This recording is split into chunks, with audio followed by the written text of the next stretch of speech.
Howdy folks, my name is Ronnie. I'm a part-time reseller, and in this video I'm going to recap how I did on the two platforms that I sell on, eBay and whatnot, in the month of June 2022. So right here on this page you can kind of see a history of where we've been so far. Really got into the reselling game like more seriously, I guess I would say, in January.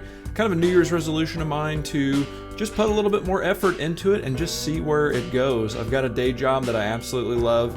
I've always loved selling stuff online, so I wanted to see what would happen whenever I actually dedicated time each and every day towards reselling and whether or not I could make really good money doing it. Lo and behold, as the months have gone on, yes, I've made money, I've spent a lot, and this month is going to be no exception to that. So for the month of June, eBay and whatnot are my main platforms. However, we don't have much representation on whatnot anymore, at least at this point for this time. We've got 93 items that we sold on eBay, and we did one auction on whatnot in the month of June. Just one. It was a good one, but we only did one. Our gross money that we brought in on those two platforms for eBay, it was $2,577.77. On whatnot, we had that one auction, $1,291. So like I said, we only had the one auction, but it was a big one. That's the first and only time that I've cracked the $1,000 mark for selling stuff on whatnot. So it felt good to kind of go out with a bang on that one. I sold off basically the rest of my Lego minifigure collection and then some extraneous stuff as well. So pretty much all the Lego, aside from sealed sets, is now gone. As far as fees go, we had $351.91 that we paid into eBay for fees, $177.41 that we paid into whatnot. So essentially the same fee structure between both of them. It's around 13% for eBay and whatnot. As for shipping, we had $607.66 off of that $2,577 that went just towards the shipping costs. Whatnot takes care of shipping, so we don't really have to worry about it, which I've said before. That's good and bad. We don't have to worry about it, but we also don't make any money off of shipping. And all of the supplies that we have to come up with, there's no reimbursement for that at all. So something to consider there if you're selling on whatnot. Net sales, so this is the gross sales minus the fees and the shipping. So we wound up with $1,471.39 into our pocketbook from eBay, and $1,113.59 from our one whatnot auction, for a grand total of $2,584.98 into our pocket in the month of June. However, there's always that caveat. We've got supplies, we've got goods, we've got cost of doing business. I'm a solo operation, so I don't have to pay employees, but I've got bills, I've got things that I've got to buy, and we bought. Anytime that there's a big month like this and I've got extraneous fundage hanging around the pocket, I'm probably going to spend a fair amount of it. And I did. For supplies, we didn't really need much in the way of supplies, so I guess that's good. Only $73.48 for supplies in the month of June. And then for goods we spent $3,494.85 for a grand total of $3,568.33.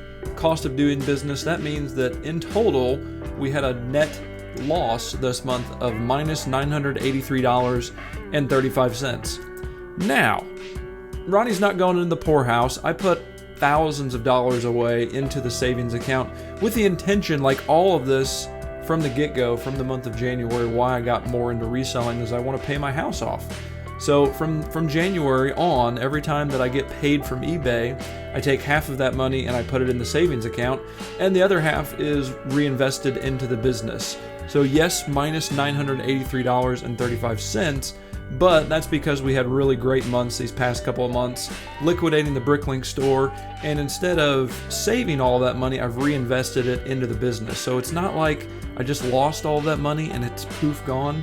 It is now sitting in my basement in the form of tangible goods, mostly in the form of Pokemon cards, which we'll go ahead and take a look at here in just a second. So for supplies, this is what I had to buy. I needed some more labels for my printer. I needed some stamps because I've started mailing out like some individual cards that I've been purchasing, and you can put a card in a top loader, put it in an envelope, put a stamp on it, and that's all the postage that you need to send a couple of cards through the post office, which is great, nice and cheap.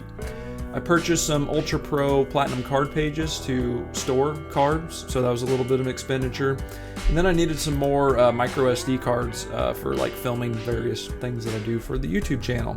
So last month we spent $5,524, and then this month we only spent $3,494.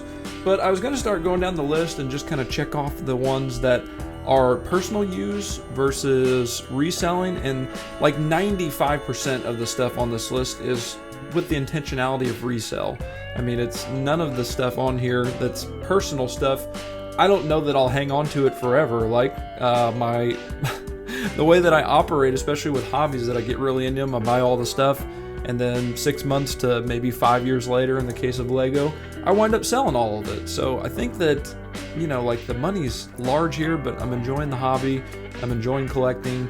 I think that it's a really good investment as far as Pokemon cards go. So that's what the majority of this is that you're going to see. Definitely the place that I bought from the most was eBay. Best prices, no tax, you know, like really good shipping rates. I have discovered a couple of different websites, Beckett Castle and Zulu. I had a couple of orders from there as well. Really good websites if you're looking to pick up Pokemon cards on the cheap. They run deals. They've got some really good stuff. I've talked about them on my other YouTube channel now that I've started, called I Am Pokerani, that's just dedicated to Pokemon card collecting, Pokemon card investing.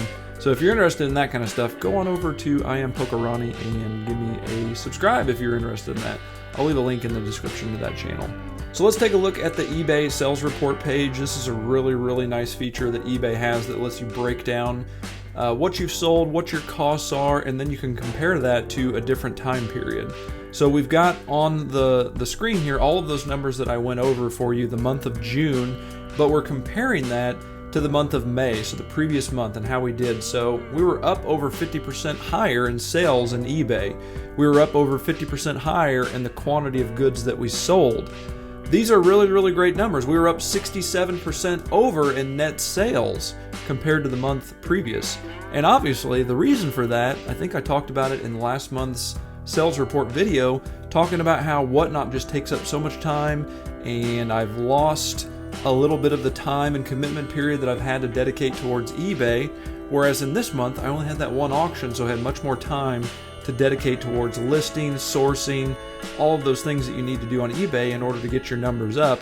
And I'm glad to see that the proof is in the pudding, and that my numbers are up and looking a lot better over the where they were at in the month of May. It's always interesting to see your sales by category, like which categories are the leading ones. So toys and hobby was my leader this past month. I did unload a couple of complete used sets on there, so that certainly accounted for a nice little uptick in sales. That's not something that I can account for month over month. Like, this is kind of what I would rather see on the top of my list, like clothing, home and garden, because I know that all of that stuff is stuff that I went out and I sourced. This is not a sustainable probably thing that I'm going to have month over month, other than trying to whittle down the sealed Lego sets collection that I currently have. I'm doing that currently. Like, I don't want to lose money on any of this stuff. I still want to make 2 times what I paid for a Lego set. So what I'm doing right now is I'm going through and I'm finding the sets that I got on clearance, really good deals that are like a year, 2 years old, listing those on eBay and just kind of parting ways with them. Because I'm not really super interested in having thousands and thousands and thousands of dollars of Lego sets sitting around as a sealed investment at this time. I mean, it's gotten to the point where I've got a closet right here, and I've had to put sealed sets upstairs because I'm out of room in the basement. And that's not a place that I want to go. I don't want to go any further. I don't want to expand into other parts of my home to have all of this inventory stocked away. So we're going to start getting rid of some sealed sets. There's going to be some deals, so Sold by Ronnie on eBay. Keep a lookout on that page. Also really cool on this page, if you're ever wondering, well, like, what's the bottom line dollar that I brought in on an individual item? So the net sales, that is after eBay fees, after shipping costs. So you can very easily see that, you know, it's a hustle out there to try and get stuff on eBay. It's not like I'm making $10, $20, $30, $40, $50 on every item. I mean, here's a pair of shoes that's like my all-time best flip. I bought those for $10, total profit of $117. But you can see that, like, I'm nickeling and diming quite a bit on there. You know, $2 in profit, $11 in profit, $8 in profit. So this LL Bean shirt is a really good example. $15 sold price, We've got 89 cents in tax and fees. We've got $6.76 total in selling costs, meaning that I got $8.14 for my troubles of going out there and getting the shirt. Is it worth it?